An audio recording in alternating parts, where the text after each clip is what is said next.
Mais c'est quoi ces questions? Pourquoi Pinocchio a-t-il le nez qui s'allonge quand il ment? Oh bah là c'est simple. À ton avis, s'il avait autre chose qui s'allongeait, là, tout de suite, ça aurait une autre connotation. Parce qu'il a vu passer Pinocchette.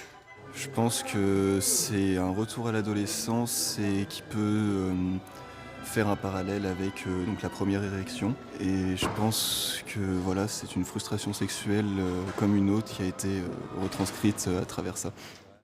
Pensez-vous qu'un James Bond roux serait plus fort qu'un James Bond blond ou brun? Si, il serait plus fort. Parce que comme il purait du cul, ses ennemis, tout de suite, seraient affectés par l'odeur. Donc tout de suite, ils auraient moins de force. Il aurait un avantage. Avantage de l'odeur. Donc oui, il serait plus fort. Ça dépend de ses origines.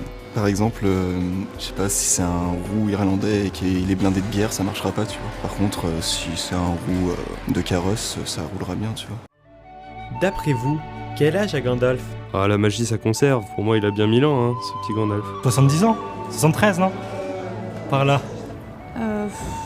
Ça se compte plus en âge. En planète. Sachant qu'il traîne qu'avec des nains, je dirais qu'il a plus de 18 ans et que c'est possible qu'il soit pédophile.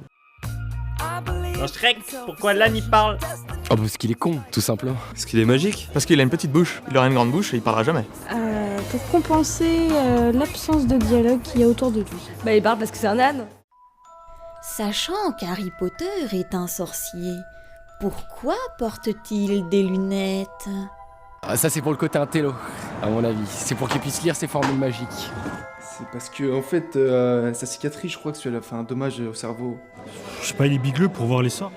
Parce que bizarrement les sorciers ils veulent pas genre faire des sorts qui font moins de faim dans le monde et tout, de la bouffe pour tous les Africains et tout, ils s'en branlent en fait. Du coup c'est pour ça.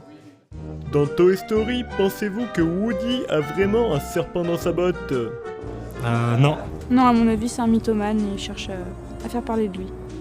Alors on en revient à l'aspect phallique de Pinocchio. Si on traduit ça, serpent, c'est le pénis, en plus si c'est dans sa botte. Non, c'est très sale cette question. E.T. a-t-il vraiment une maison? Il tient une maison, je sais pas, mais il a un doigt. Ça je peux vous le dire. D'ailleurs j'ai mon nez qui s'allonge à chaque fois. Je pense que en fait sur sa planète, c'est pas vraiment des maisons, ils vivent sous terre comme les taupes. Et ils sont obligés de creuser. Et c'est pour ça aussi que E.T. il a pas de dents, parce que je pense que ça doit être une espèce de variante. Vous savez, les taupes, c'est des tout petits animaux qui n'ont pas de dents. Donc on dit c'est pareil, ils vivent sous terre. Enfin, il traduit ça par maison, parce que sinon on n'aurait pas compris si disait E.T. cherche terre. Parce que c'est notre terre à nous. Donc du coup, on n'aurait rien compris. C'est la question bonus! Quelle est votre réplique préférée de Chewbacca? Ouah, ouah.